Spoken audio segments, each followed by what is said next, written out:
RTS Info, Christine Matet.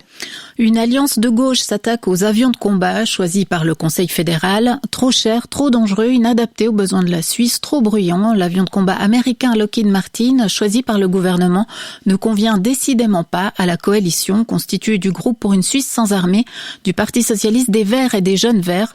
Conformément à sa promesse, elle lance aujourd'hui l'initiative Stop F-35. Le leader de la patrouille de voltige aérienne PC-7 Team sera jugé dès le 16 septembre devant le tribunal militaire 2 à Aarau. Vous vous souvenez peut-être de cet accident spectaculaire. Un avion de la formation avait percuté le câble d'une caméra aérienne lors des championnats du monde de ski alpin à Saint-Moritz. C'était en février 2017. Le procès concerne uniquement le leader de la formation. L'accident a eu lieu lors d'un entraînement qui précédait une démonstration de vol. L'audience se déroulera sur 2 jours. Les débats seront ouverts au public, mais le nombre de places sera limité en raison de la pandémie. Les salaires sont attendus en baisse de 0,8% en 2021 selon les estimations publiées aujourd'hui par l'Office fédéral de la statistique. Des estimations basées sur les données du premier semestre de l'année en cours, mais il faudra attendre pour avoir les chiffres définitifs. L'indicateur annuel pour l'année 2021 sera publié en avril de l'an prochain. Cette décision des HUG, les personnes nouvellement engagées aux hôpitaux universitaires de Genève devront dorénavant être vaccinées contre le Covid-19. La mesure entre en vigueur demain. Elle a été décidée par le conseil d'administration de l'hôpital à une large majorité. Une obligation qui ne concerne pas le personnel déjà en poste. Ce dernier est cependant vivement encouragé à se faire vacciner.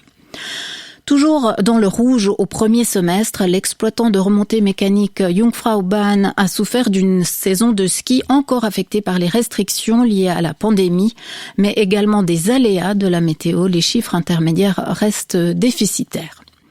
Les derniers soldats américains ont quitté l'Afghanistan la nuit dernière. Ils laissent le pays aux mains des talibans, leurs ennemis de 20 ans, au terme de la plus longue guerre de l'histoire des États-Unis. Nous avons écrit l'histoire, s'est félicité de son côté un responsable taliban après le départ des forces américaines.